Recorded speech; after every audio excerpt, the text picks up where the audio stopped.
ঘুমানোর আগে লা ইলাহা ইল্লাল্লাহ 100 বার পড়লে কি হয় জানলে আপনি অবাক হয়ে যাবেন। এটা যদি আপনি জানেন তাহলে আপনি কখনোই আমলটি আর ছাড়বেন না।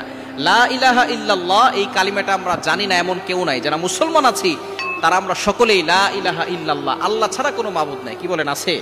এই লা ইলাহা ইল্লাল্লাহর এতটা ফজিলত নবীজি সাল্লাল্লাহু আলাইহি ওয়াসাল্লাম জানিয়ে দিয়েছেন।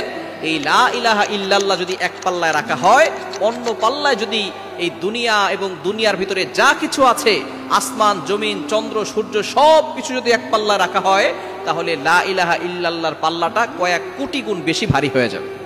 সুতরাং লা ইলাহা ইল্লাল্লাহর ফজিলত কম না বেশি? অনেক বেশি। এই লা ইলাহা ইল্লাল্লাহর জিকির আমরা পড়তেই চাই না। অনেকে সকালবেলা ঈমান আনছে, আবার দুপুরবেলা তারা এমন কাজ করছে ঈমান থেকে দূরে সরে যায়, এরকম হয় কি হয় না? নবীজি সাল্লাল্লাহু আলাইহি ওয়াসাল্লাম বলে দিয়েছেন, শেষ জামানে এমন অবস্থা হবে, সকালবেলা মুমিন থাকবে, সন্ধ্যাবেলা কাফের হবে, আবার সন্ধ্যাবেলা মুমিন হবে, সকালবেলা কাফের হয়ে যাবে। এই জন্য ঈমানকে নবায়ন করার জন্য বেশি বেশি করে লা ইলাহা ইল্লাল্লাহ পড়ার দরকার আছে না নাই? লা ইলাহা ইল্লাল্লাহ পড়লে আপনাকে আল্লাহ পাক রব্বুল আলামিন অভাব থেকে দূর করবেন, আল্লাহ তাআলা আপনার জীবনে বরকত দান করবেন, দুনিয়াতেও শান্তি দিবেন, আখিরাতেও আল্লাহ তাআলা শান্তির ব্যবস্থা করবেন। লা ইলাহা ইল্লাল্লাহ পড়ার দরকার আছে না নাই? নবীজি সাল্লাল্লাহু আলাইহি ওয়াসাল্লাম জানিয়ে দিয়েছেন, মান ক্বালা লা ইলাহা ইল্লাল্লাহ দাখালাল জান্নাহ, যে ব্যক্তি লা ইলাহা ইল্লাল্লাহ পড়বে উইল গো টু প্যারাডাইস, সে জান্নাতে চলে যাবে। তো লা ইলাহা ইল্লাল্লাহর ফজিলত কম না বেশি? আপনি ঘোষণা দিচ্ছেন আল্লাহ ছাড়া কোনো মাবুদ নাই। সুতরাং এই লা ইলাহা ইল্লাল্লাহর মাধ্যমে আপনি আল্লাহর নৈকট্য অর্জন করবেন, আপনি আল্লাহ তাআলার সাথে সম্পর্ক বৃদ্ধি করতে পারবেন। শুধু তাই নয়, নবীজি সাল্লাল্লাহু আলাইহি ওয়াসাল্লাম জানিয়ে দিয়েছেন, যে ব্যক্তি লা ইলাহা ইল্লাল্লাহ 100 বার পড়বে, কিয়ামতের ময়দানে তার চেহারা পূর্ণিমার চাঁদের থেকেও বেশি উজ্জ্বল হয়ে যাবে। কি বলেন? চেহারা সুন্দর করতে চাই কি চাই না? হাজার নয় লক্ষ কোটি মানুষ থাকবে, জিন থাকবে, সকল মাখলুকাত থাকবে, তাদের সামনে আপনার চেহারা পূর্ণিমার চাঁদের মতো জলজল করতে থাকবে। মানুষ আপনার দিকে তাকিয়ে থাকবে, কি এমন আমল করেছে সে, যে আমলের মাধ্যমে তার চেহারা এতটা উজ্জ্বল হয়েছে আজকে। তখন ফেরেশতারা বলবে তারা কালিমা পড়েছে, বেশি বেশি করে লা ইলাহা ইল্লাল্লাহ পড়েছে, এজন্য তাদের এই কালিমার কারণে তাদের চেহারার সৌন্দর্য বেড়ে গিয়েছে।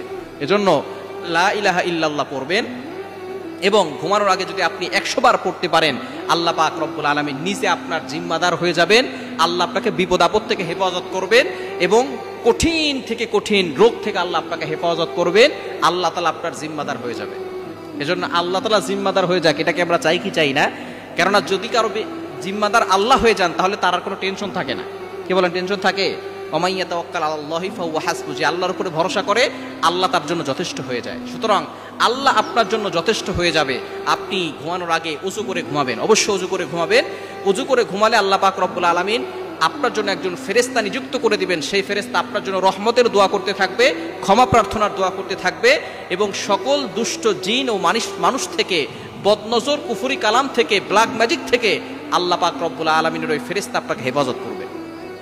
এজন্য রাতে ঘুমানোর আগে উযু করে ঘুমাবেন, এবং এই লা ইলাহা ইল্লাল্লাহ সাথে মুহাম্মাদুর রাসূলুল্লাহ এটাও অ্যাড করতে পারেন, কোনো সমস্যা নাই, পড়লে আরো বেশি ভালো হবে। লা ইলাহা ইল্লাল্লাহ মুহাম্মাদুর রাসূলুল্লাহ, এটা 100 বার পড়বেন। আল্লাহ পাক রব্বুল আলামিন আপনার জিম্মাদার হয়ে যাবেন, আপনার জীবনে বরকত দিবেন, বিপদ আপদ থেকে আল্লাহ আপনাকে হেফাজত করবেন, এবং আপনি নিজেই বুঝতে পারবেন যে আল্লাহ পাক রব্বুল আলামিন আপনার অন্তরে প্রশান্তি দান করবেন। কারণ আল্লাহ তাআলা নিজে বলে দিয়েছেন, 2 নম্বর পারা 2 নম্বর পৃষ্ঠা 10 নম্বর লাইন সূরা বাকারার 151-52 নম্বর আয়াতে আল্লাহ তাআলা জানিয়ে দিয়েছেন, ফাযকুরুনি আযকুরকুম, যে ব্যক্তি আমি আল্লাহকে স্মরণ করে, আমি আল্লাহও তাকে স্মরণ করি। সুবহানাল্লাহি ওয়া বিহামদিহি। এজন্য লা ইলাহা ইল্লাল্লাহর ফজিলত অনেক বেশি।